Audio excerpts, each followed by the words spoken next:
沐浴时，一个采花贼淫笑着闯入。正惊慌失措时，我看到了弹幕，女主穿男装好帅啊，扮成采花贼闯姑娘闺房，嘿嘿，好香。将军昨日征战归来，带回的女兄弟叶素素，正是弹幕中的女主，也是这个世界的天命女主。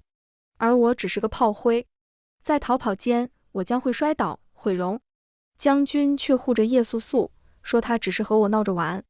因为容貌有损，我会被休弃，嫁妆也留在将军府，一分都带不走，最后流落街头，凄惨死去。大家好，欢迎收看达达听书。小娘子白日沐浴，怎么连个伺候的人都没有？我看你是在等我这个情哥哥吧。一道雌雄莫辨的嗓音传了进来。黑衣人做哪儿打扮，束着高马尾，足踏一双黑靴，一脚踹开了浴室木门。若不是弹幕，我真以为是采花贼闯了进来。初春的冷风从外灌入，我浑身起了一阵鸡皮疙瘩。来人展开折扇，一步一步朝我逼近，黑影子慢慢覆盖下来。别怕呀，小银娃，他压低的嗓音里带着发黏的笑意，哥哥只是进来看看你需不需要搓个背。弹幕嘻嘻哈哈，代入感好强，我已经是桶里的美人了，素素别搓他了，来搓我吧。哈哈，看他吓成什么样了，让他平日里端着将军夫人的架子，活该。闺阁里的姑娘乏味得很，当然比不上素素有趣。原来这个世界是一个巨大的苏爽文，叶素素就是天选女主。叶素素自小喜穿男装，性格风流飒爽，最看不上闺阁里循规蹈矩的娇女。这种与众不同的性格深深吸引了个路男主，所有俊俏的男人都爱她，所有聪明的谋士都拜服她。我的丈夫将军只是他旅途中的一个单元男主，而我只是衬托他与众女不同的炮灰。弹幕还在继续，可是那姑娘被吓得摔倒毁容了呀，女主有些过分吧？那是她心理素质差，不禁吓。再说了，一个炮灰而已。炮灰快下线，别占着将军夫人的位置了，给素素腾地方。关于我救的小兄弟突然变成大美人这件事，哈哈哈，将军第一次看素素女装的时候，直接被吊成翘嘴了，想马上快进到将军和素素颠鸾倒凤，不知天地为何物，嘿嘿。弹幕说，我将会被叶素素吓得滑倒，被金簪割伤，瞎了一只眼，留下从眉毛到嘴角的伤口。而此时，这柄金簪被我握在手中，眼球上是弹幕在津津乐道着我即将到来的噩梦，弹幕之后是叶素素得意又轻佻的笑意。她展开折扇，想要挑起我的下巴，好整以暇地欣赏我的京剧。我屏住呼吸，右手猛地向前一刺。啊！叶素素仓皇大叫，慌忙偏过头，原本刺向她脖颈的金簪扎穿了她的耳朵。贱人，你竟敢！叶素素眼里满是不可置信，完全没想到我会骤然发难。不等她说话，我手腕使劲向右一滑。啊！叶素素发出更尖利的惨叫声，鲜血溅在我的脸颊上，金簪已划穿了她的左耳。弹幕炸成一团。卧槽！我看到了什么？耳朵，素素的耳朵，素素的耳朵可漂亮了，耳垂的格桑花胎记可是独一无二的。将军肯定要心痛死了，他会给素素报仇的，这贱人抵命吧！吱呀一声，浴室木门从外面被人推开，将军萧逸推门而入，声音里带着宠溺的笑意：将管，素素她跟你闹着玩呢，你别跟她一般见识，你大度。剧情里，叶素素害我毁容瞎眼，萧逸就是这般将她护在身后，劝我大度。可等萧逸踏进浴室，看清倒在血泊里的人是叶素素时，他笑意尽退，目眦欲裂。将管，你竟敢！不待他吼完，我扬起手，他一记响亮的耳光打在萧逸脸上。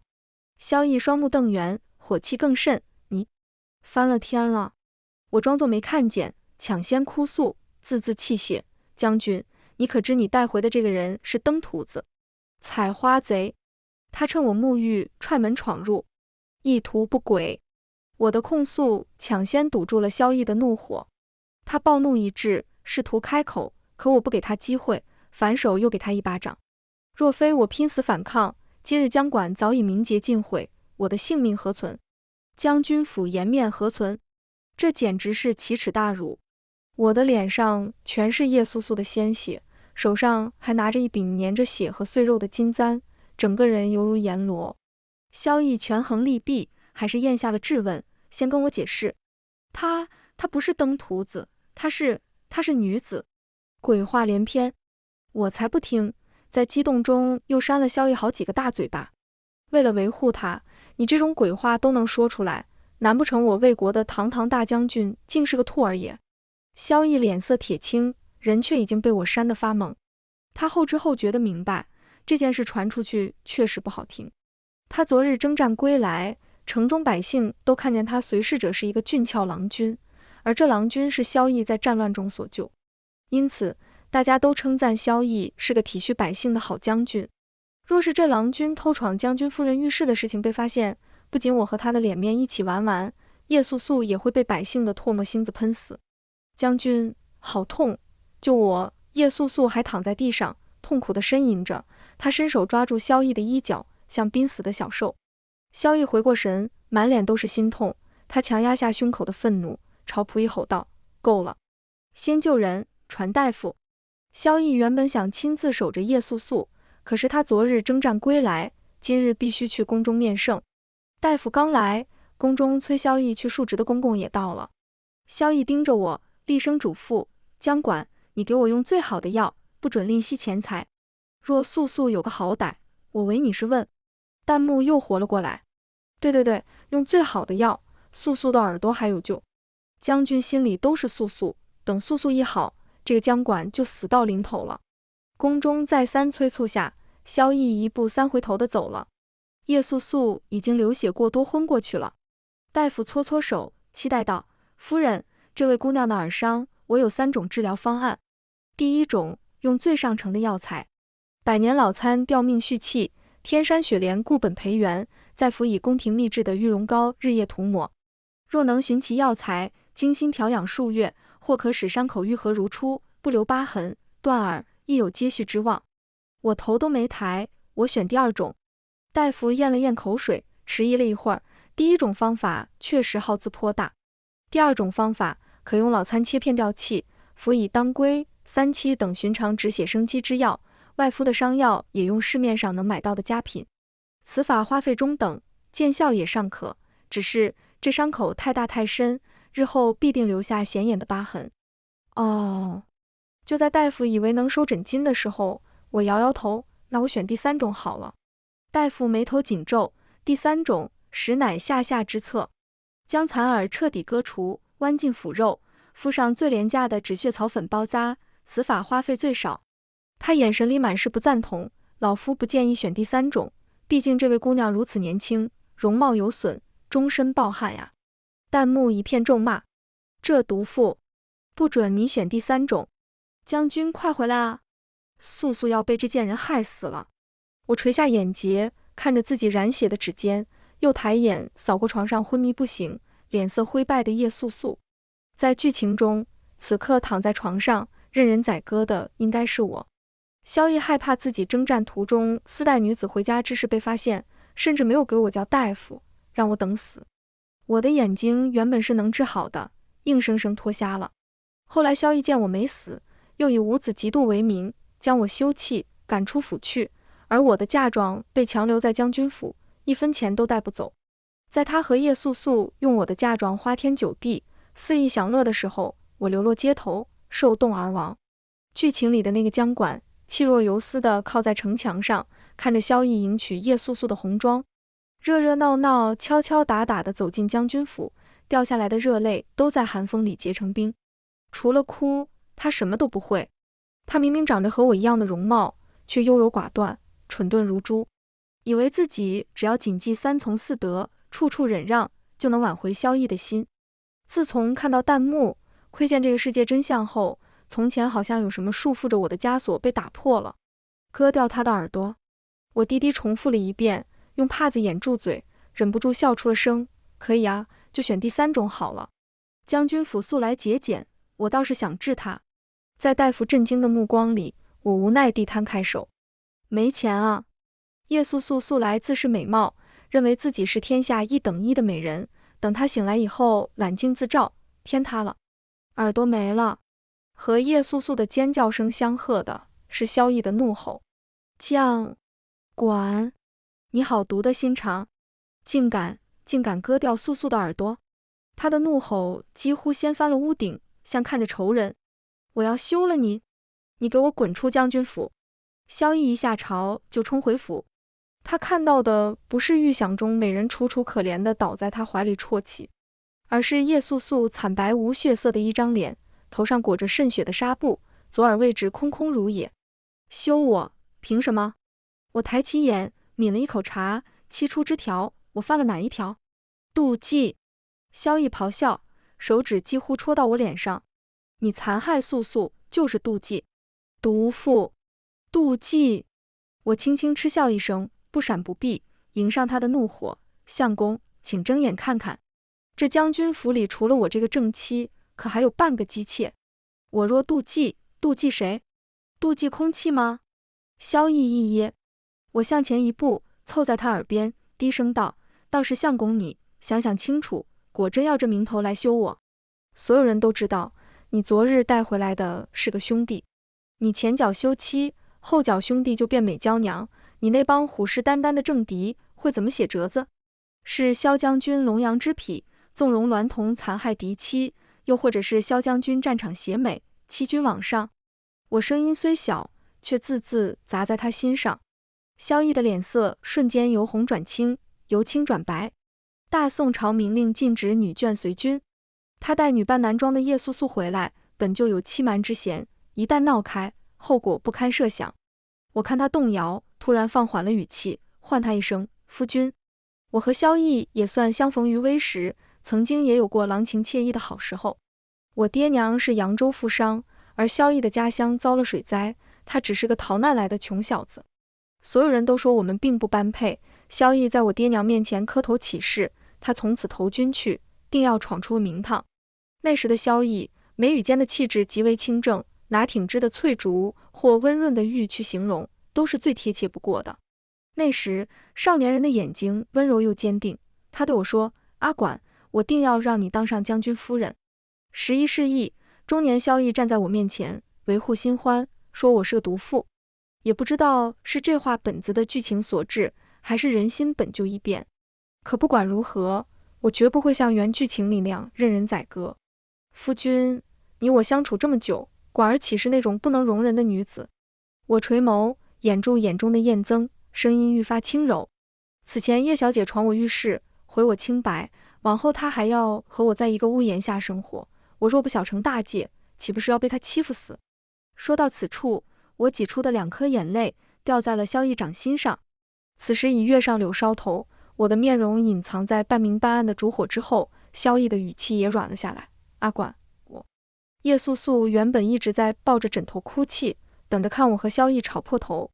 现在我们之间剑拔弩张的气氛一下子缓和下来，她有些不安地伸出手，拉住萧逸的衣袖：一哥哥。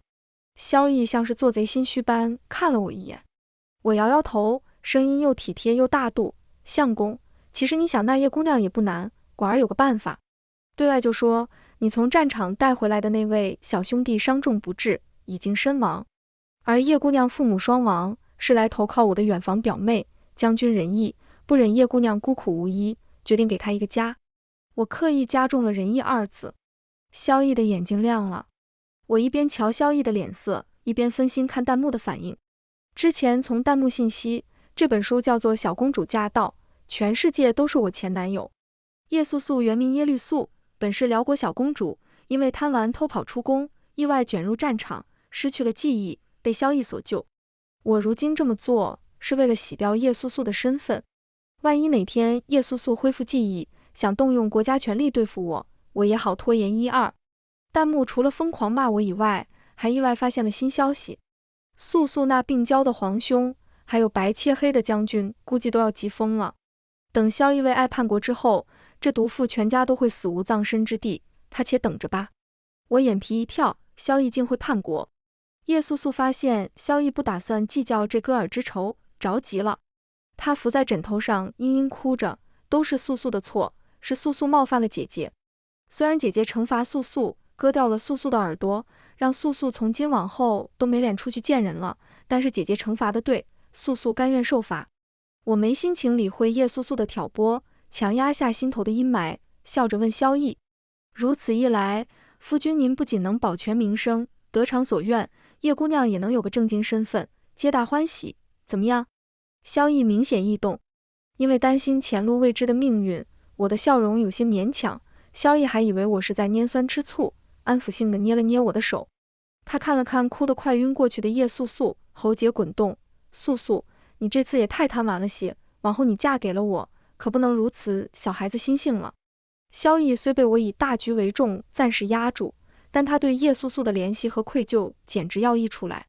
叶素素一句喜好宝石，他便花费半副身家，向异域商人求购了一颗品相绝佳的红宝石。据说这颗宝石是草原格桑花的颜色，甚至他一身战功，求得圣上亲自赐婚，让叶素素做了平妻。叶素素也学乖了，不再扮作男装张牙舞爪，而是换上了一副柔弱不能自理、受尽委屈的小白花模样，隔三差五地找我麻烦。他跟萧逸撒娇，说他养伤需要静心凝神，而我院子中那几株琼花树洁白如玉，香气清冽，最是适合不过。当天，萧逸就派人来我院中移花，领头的是萧逸的亲兵队长，他语气强硬：江夫人，将军有令，叶小姐身子不爽利，需琼花树安神，还请您行个方便。队长言语客气，可眼里却无几分敬意。他身后还跟着几个5大3粗的汉子，手里拿着铁锹绳索，仿佛只要我说一句不可以，那些铁锹就要砸了我整个院子。弹幕一片叫好，将军好宠哦！素素只是随口提了一句，将军马上就照办，哈哈哈！琼花洁白无瑕，江管这种毒妇根本不配，还是和素素更加相称。琼花是我家乡扬州的花，是母亲连我远嫁思乡，花重金从扬州移栽过来的。很快就听说那几株我精心养护了数年的琼花树，在叶素素院子里枯死了。还没安生几天，他又嫌将军府拨过去的茶叶难喝，看上我嫁妆里的云雾茶。隔日，我分力的云雾茶就停了，管家皮笑肉不笑地解释：叶夫人身子金贵，需用好茶养着，夫人的茶就先紧着姨娘吧，夫人大度，并不会计较。而管家送来的茶叶粗劣的难以下咽。这还没完，我名下几个盈利颇丰的陪嫁铺子也莫名其妙开始被找麻烦，要么是官吏刁难，要么是地痞滋扰。这些铺子都是我亲自管理，按时纳税，规矩做事，向来童叟无欺。想来背后也是萧逸和叶素素的手笔。如此3月过去，叶素素的耳伤终于养好了。京城贵女办春日马会，帖子送到将军府。叶素素素善骑射，她自是不可能错过。马场中骏马如云，我却一眼就锁定了场边一匹通体漆黑、四蹄踏雪的马驹。它毛色油亮如缎，身姿挺拔流畅，见我靠近，竟有灵性般凑过来，轻轻蹭我的手。正在给马喂草料的马夫见状，堆着笑脸问道：您可是扬州江家大小姐江管？扬州江家大小姐这个称呼我许久不曾听过了。我有点恍惚，点头应是。马夫脸上的笑容更甚：江小姐要选这匹马，这实在是太好了，这匹马就是给您。呀，这马真好看！一道娇柔的声音打断了马夫的话。叶素素这次没有穿男装，她薄施粉黛，面若桃花，头上挽的发髻恰好遮住了左耳的位置。她嘴角抿出一个清浅的笑意，黑润润的眼睛湿漉漉的。素素好喜欢这匹马呀，姐姐一向贤惠之礼，一定会让给素素的，对吧？她压低嗓音，附在我耳边轻语：毕竟我现在已经嫁给了一哥哥，你不让的话，那可就是妒忌。说着，她轻轻笑起来：妒忌，那可是七出之罪啊！马夫有些着急地解释：夫人有所不知，这匹马是有人买下送给江小姐的，您不能。放肆！萧逸看马夫有心反驳，立刻呵斥道：这哪有你说话的地方？马夫缩缩脖子，不敢再言语。叶素素笑容无辜，仿佛林间未见过风雨的小鹿，怯生生地朝萧逸撒娇：一哥哥，素素只是太喜欢这匹马了，姐姐不会生我的气吧？萧逸立刻皱眉看向我，语气带着不容置疑的偏袒：江管，素素身子刚好，难得有兴致，你让着他些也是应当。一匹马而已，别显得小家子气。我们在此处的拉扯吸引了其他贵女的视线，萧逸觉得面上无光，便不再和我商量，直接做主，让叶素素上马。叶素素得意地扬起下巴，利落地翻身上马。她一身火红的旗装，坐在通体漆黑的骏马上，果真就是草原上最耀眼的小公主。弹幕说，这春日马场的戏份是为她量身定制的高光戏份。她红衣猎猎，纵马驰骋的英姿，与她娇俏可人、温柔娇羞的模样形成了反差感，让许多在旁观摩的贵族子弟心生爱慕，纷纷成为了叶素素后宫团的预备成员。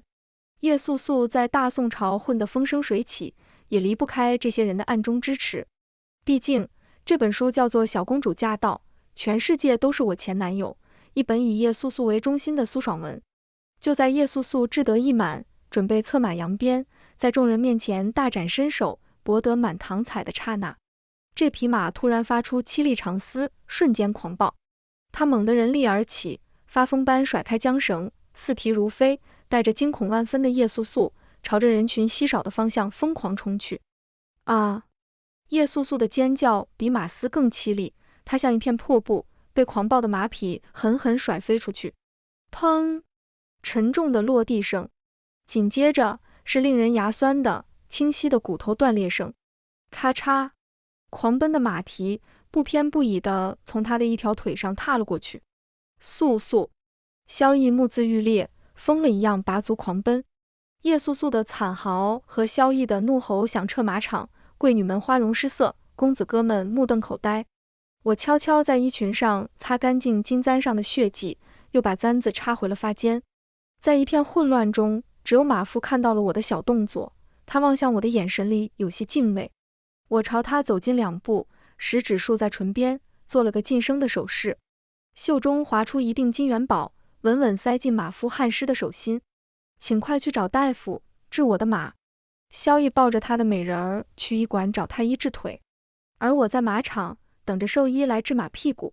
骏马此刻已经被安抚了下来，但他不肯再像之前那般亲近我，冲我打了个响鼻，就把头扭到另一边去了。我有点心虚，毕竟我刚刚拿金簪捅了他的屁股。不一会儿，一个背着药箱、胡子花白的老大夫被马夫连拖带拽地扯了过来。老大夫跑得气喘吁吁，帽子都歪了。两相一照面，我和老大夫都有些尴尬。他就是前几个月给叶素素割耳朵的大夫。老大夫挠挠头，那个技多不压身嘛。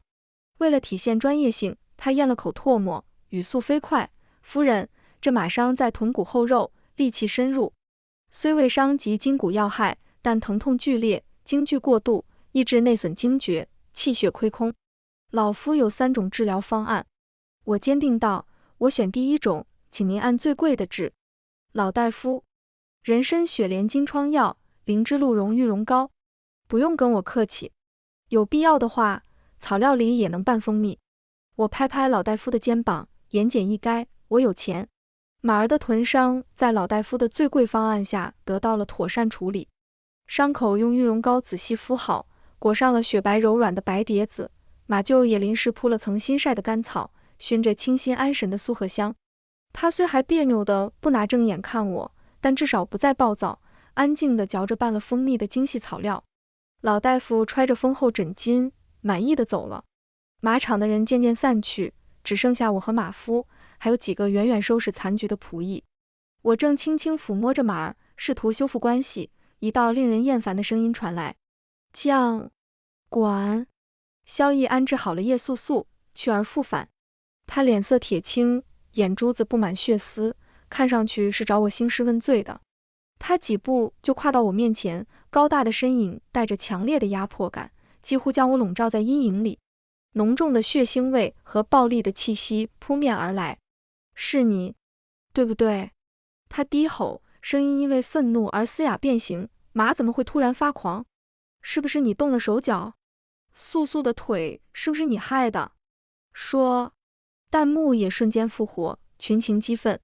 将军终于反应过来了，就是他，毒妇好狠的心，害素素毁容又断腿，休了他，不，打死他。将军快打死他，给素素报仇！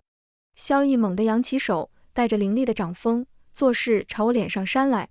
我心跳加速，思维却愈发清晰。在金簪刺马的时候，我就想清楚了，我必须破坏叶素素的高光剧情，以免她的势力进一步壮大。为此，我不得不冒风险。眼下，萧逸的怒火我虽难避，但他没有证据。他动手后，我视之以弱，这件事情则能接过，不过是些皮肉之苦。我闭上眼睛，想象中的疼痛没有到来，只有一声沉闷的顿响。萧逸脸朝下，结结实实地趴在了我脚边的草地上，一动不动，昏死过去。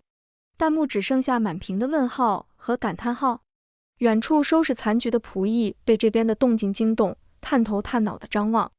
我深吸一口气，整理了一下推搡间柔乱的衣襟，然后我微微侧过身，看向地上昏迷不醒的萧逸，扬声关切道：“将军晕倒了，想是忧心素素伤势，急火攻心。来人啊，抬回去，好生照看着。”我的声音在空旷的马场中传开，仆役们慌忙跑过来，手忙脚乱地抬起萧逸，送去医馆。我站在原地，轻轻摸了摸马儿温热的脖颈，他似乎感受到了什么，不再抗拒，用鼻子轻轻蹭了蹭我的手心。那个打昏了萧逸的人身量很高，身负长剑，足踏黑靴，他足尖轻点，打算再次消失。江恒，我叫住他，藏了这么多天，你终于舍得出来了。江恒是我的弟弟，他是被扔在我家门口的。那时大雪漫天，江恒像一只瘦弱的奶猫，只剩最后一口气了。若是当作没看见，第二天就能给他收尸。父母养大了他，给他改姓江。他们常说，100年后把生意交给我，江恒就入赘江家。所以说，江恒是我的童养婿。及笄那年，江恒接手了一支商队，刚刚跑上归来。他那时才14岁，笑起来时像是枝头新绽的柳枝嫩芽，脑后的大马尾一扬，整个人像是行走在春光中的富贵俊秀少年郎。阿姐，他的声音还带着少年人的清亮，却异常认真。我这次去南边，听说那边有种鸟，名唤朱明雀，羽若晚霞，声如玉磬。若能得它一根尾羽，能诱人一世平安喜乐。他顿了顿，眼神专注地看着我，带着点小心翼翼的期待。我带了一只送给你，你喜欢吗？我当时正被萧逸哄得晕头转向，闻言只道：鸟羽毛有什么稀罕，你还不如给我带些南珠宝石呢，亮晶晶的多好看。说完，仿佛还嫌给江恒的刺激不够似的，我晃了晃手腕上萧逸刚送的宝石手串。江恒眼中的光亮暗了暗，但很快又抿唇笑起来，温顺的点头：好，阿姐喜欢亮晶晶的东西，我知道了。后来我才辗转得知，那朱明却并非凡鸟，而是栖息在南疆最险恶的瘴疠深谷之中，性情凶猛，剧毒无比。它的尾羽艳绝天下，却也致命，寻常人靠近都难，更遑论取得。那时江恒已经带着商队重新出发了，整整1年杳无音讯。直到我嫁给萧逸的前夜，一个风尘仆仆的影子翻墙跃进我的房间。少年瘦得几乎脱了相，一身短打磨得看不出颜色，眼神却亮得惊人。他从怀里最贴近心口的位置掏出一个小布包，层层打开后，里面是一个鸽卵大小、通体浑圆的石头。江恒吹灭房间里的灯火，这颗石头在黑暗中放着光芒，光芒温润内敛，仿佛将一片静谧的星河浓缩其中。当地人叫它夜破石，是千年黑夜才能凝成的一颗星星。说着，他右手撩起衣角，用自己的衣袖轻轻擦拭，小心翼翼地递到我眼前，亮晶晶的，阿姐喜欢吗？冰凉的触感让我一激灵，这就是传说中的夜明珠吧？在看到它之前，我以为这种在黑夜里发光的东西只存在于传说之中。看着他满身的伤，和他眼中那几乎要溢出来的混杂着疲惫和卑微希冀的光，我喉咙像被堵住，鼻尖发酸。可我做了什么呢？我抓起那颗石头，毫不犹豫地丢到了窗外。阿恒，我不喜欢你，也不喜欢你的石头。不管你送我雀羽或是夜明珠，我都不想要。明天我就要嫁给萧逸。剧情里写着江管深爱萧逸，至死不渝，所以我对江恒弃若敝履，毫不留情。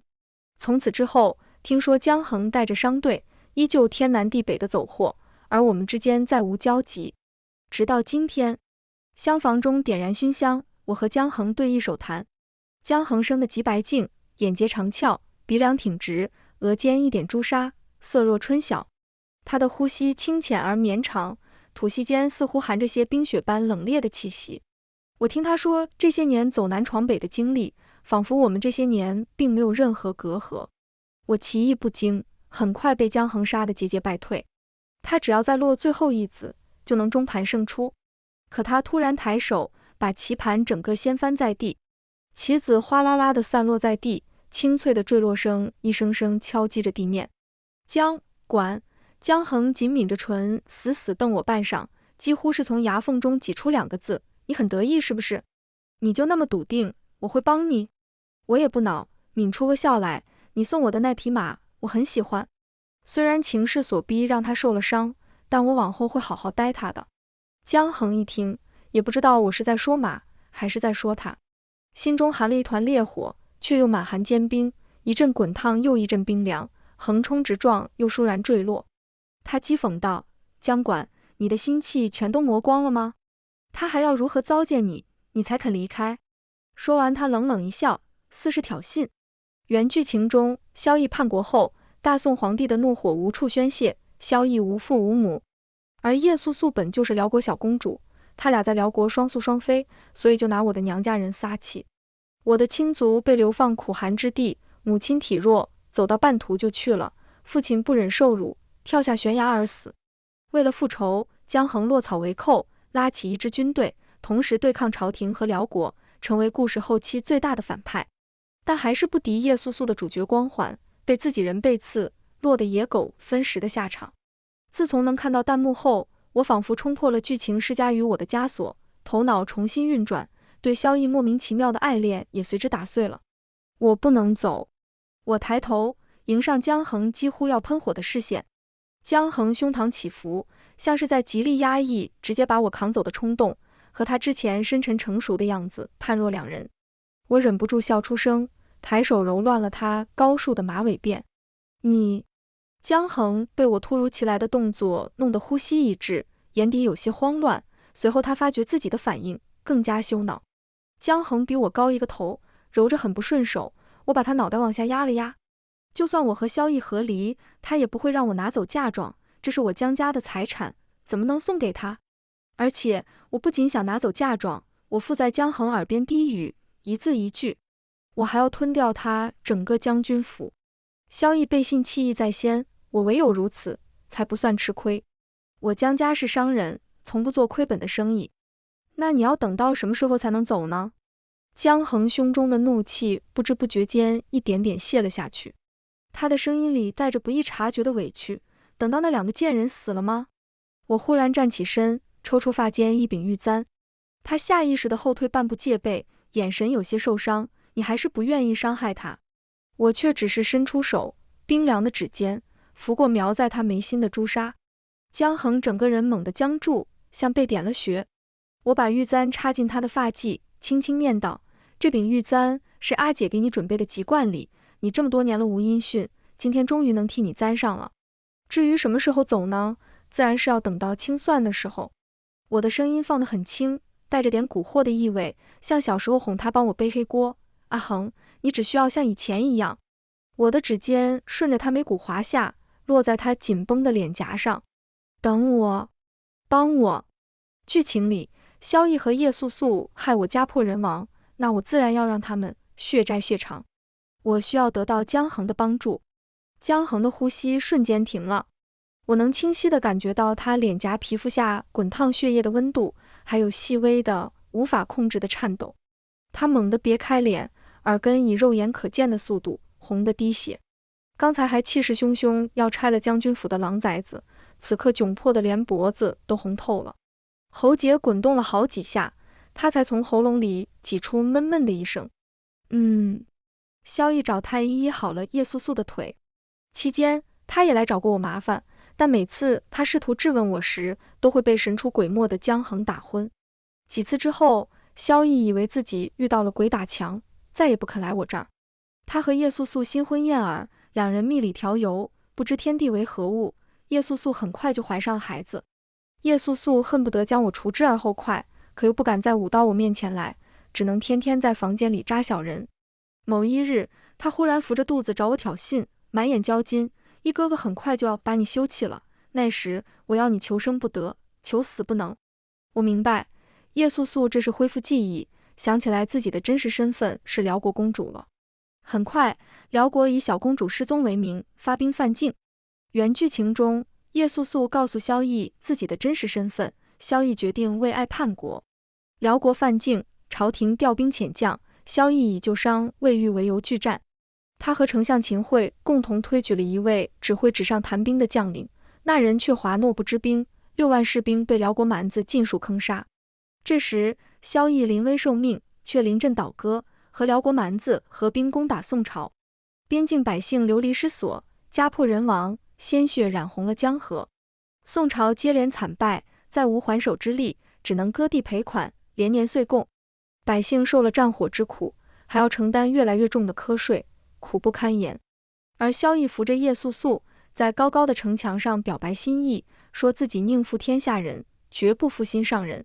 叶素素策反宋朝将军，于国有功，再加上辽国里爱慕她的拥趸们的推崇，叶素素最终登基为女皇，达成千里江山在手，天下美男在侧的 HE。 而我要改变这个结局，我以重金游说皇帝近臣，萧绎不得不出征。我朝严令禁止女眷随军，叶素素只好等大军开拔后，再悄悄混入行军队伍中。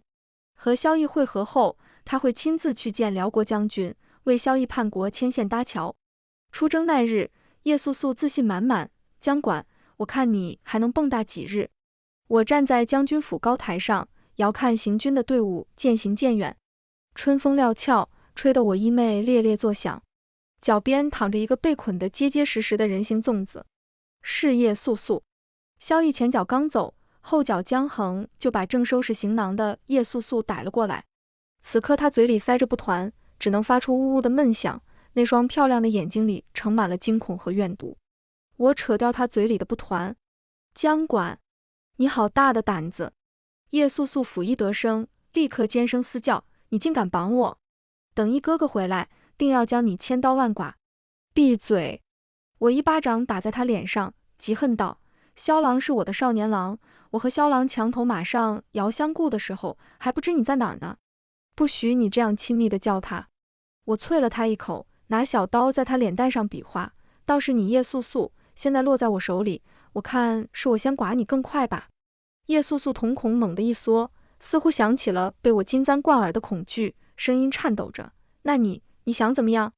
你要是伤了我的脸，一哥哥不会放过你的。我看着他微微隆起的小腹，拈酸吃醋道，萧郎带兵打仗，刀枪无眼，你一个孕妇跟去添什么乱？我不许你去，你就安分待在府里养胎吧。给萧郎写张字条，就说你孕期不适，头晕乏力，实在无法随军奔波，让萧郎不必挂心。叶素素愣了一下，随即眼底掠过一丝明悟和轻蔑。她垂眸，假装害怕的样子，乖乖写完字条，末了还拿出一枚精致的桃花扣，管姐姐，这是一哥哥送我的信物，你让人一并带给他吧，他见了就知道是我的意思。叶素素如此顺从配合，我能猜到他在想什么。他大概觉得暂且稳住我，等萧绎与辽国合并，大军压境之时，整个朝廷都得跪着将他送走。到那时，他捏死我比捏死小虫子还简单。叶素素回房安心养胎，临走时眼底还带着嘲弄。咔嗒一声轻响，桃花扣从花蕊处一分为二，掉出一张薄如蝉翼的密信，上面是叶素素亲笔用蜀毫写就的密文暗语。他以辽国公主的身份，命令辽国将军务必信任萧绎的投诚，配合行事。辽国将军拓跋宏深爱叶素素，唯命是从，见字如面，他一定会听令的。江家的商队中不乏能人异士，我立刻找到一位擅长模仿字迹的师傅，将这封密信重写了一遍，按原样放回桃花扣。萧绎原本留下人手接应叶素素，只不过被我先一步截胡。我胁迫叶素素以身体不适为由拒绝接应之人，并将他的亲笔信和桃花扣一起送给萧绎。看着叶素素隆起的肚子和苍白的嘴唇，接应之人不疑有他，返回复命。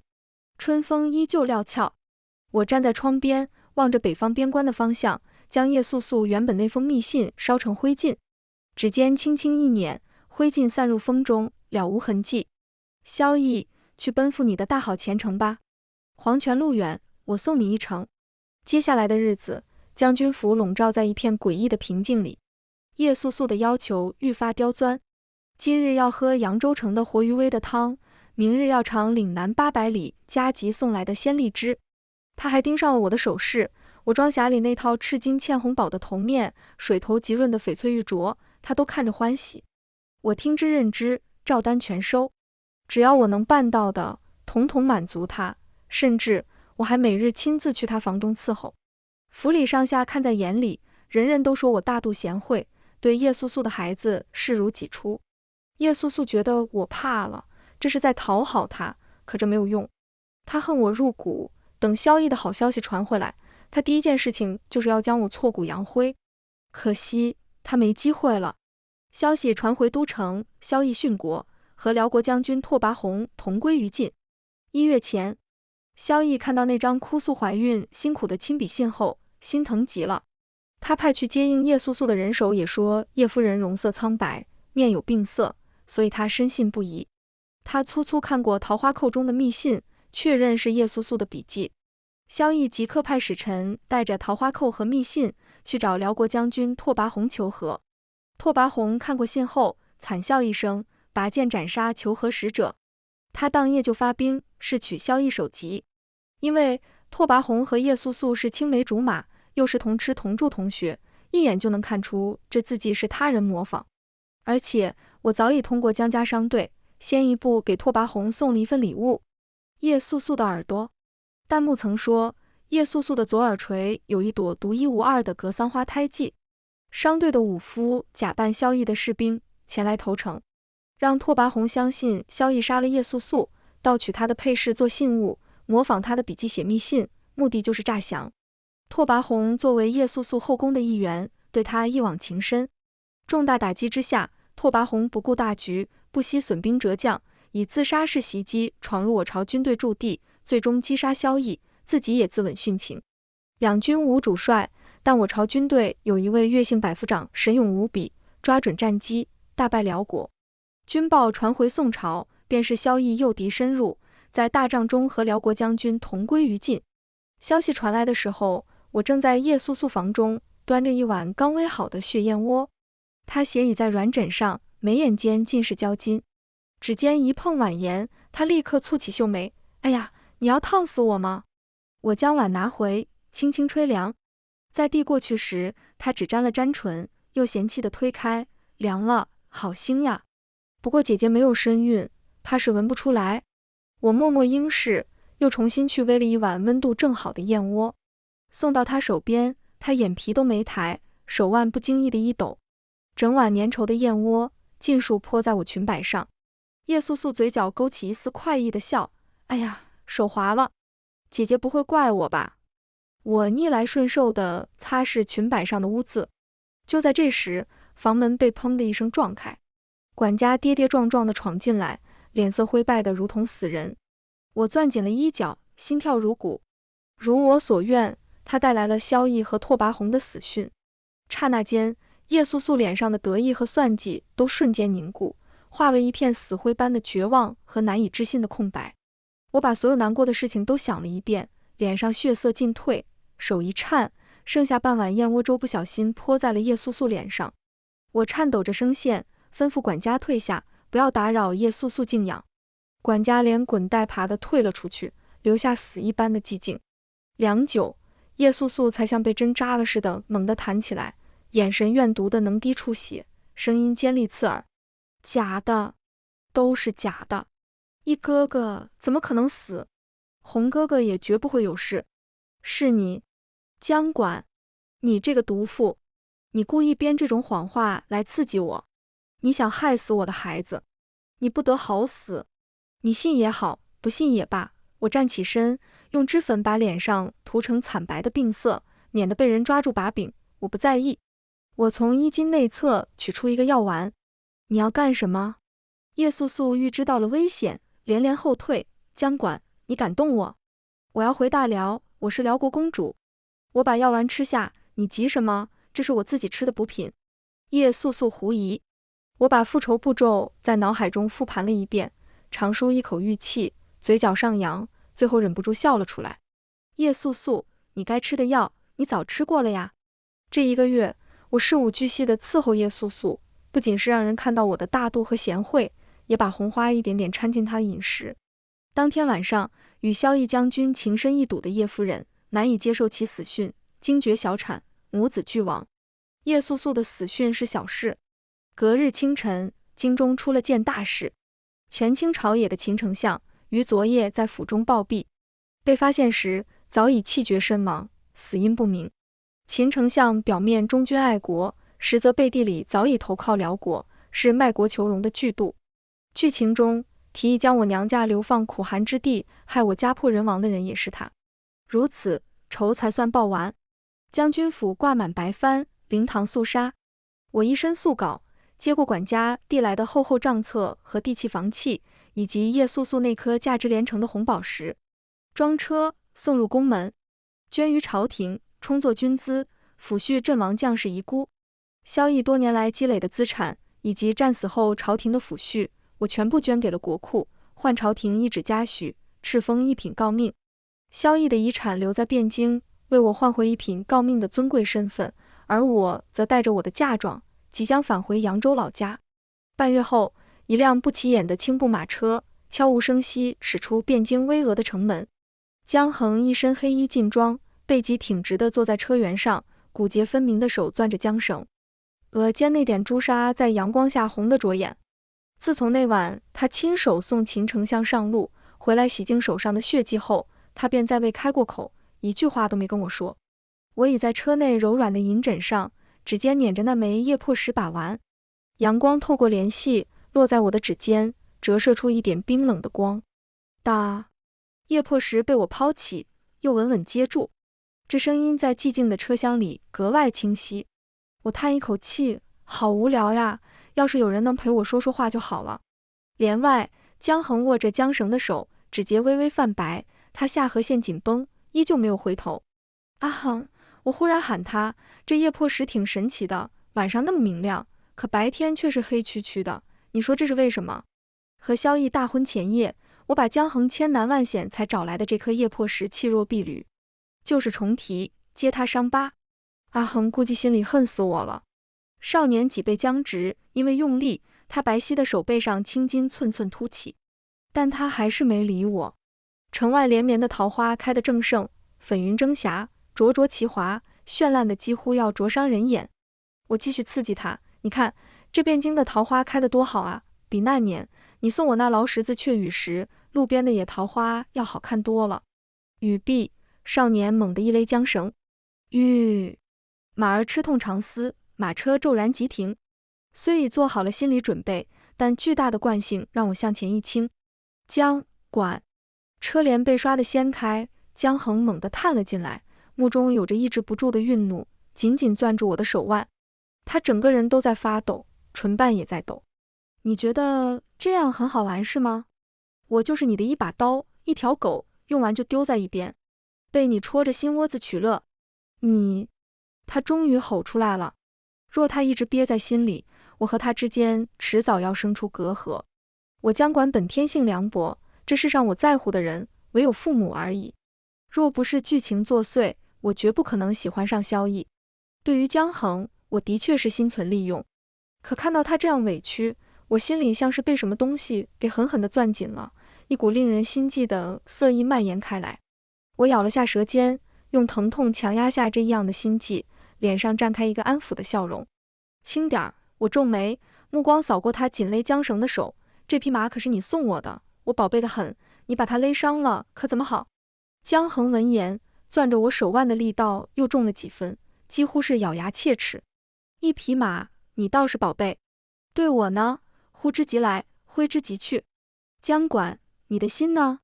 我迎着他暴怒的目光，一字一句地说道。我宝贝这匹马，是因为它是你送给我的啊，阿衡。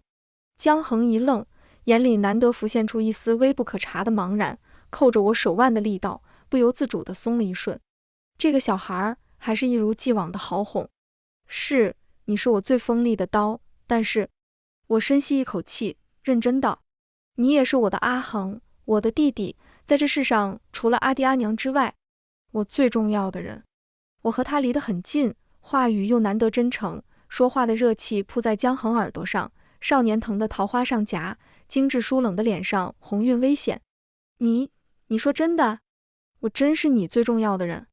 江衡捡着自己爱听的听，周身的压迫感瞬间荡然无存。我颔首，真心道：若是你出事，我亦愿意为你豁出性命。江衡秀眉一挑，哼了一声：我会保护你的，才让你遇到危险。我收回手，无奈地揉了揉腕上那圈刺目的红痕。阿衡，我看你真是属狗的。咱们快回家吧。我靠回软枕，声音恢复了平日的慵懒，目光投向车窗外绚烂的桃花，再好看的花也比不上咱们扬州的春色呀。车辙辘辘，碾过官道的尘土，驶向春暖花开的扬州。10年前，我携10里红妆，自烟雨扬州入此樊笼。10年后，我带着更丰厚的嫁妆，一品诰命的文书，和我的阿衡踏上归途。阳光正好，我也要回家了。全文完，达达听书，感谢您的观看，每天上新精彩小说，喜欢就订阅吧。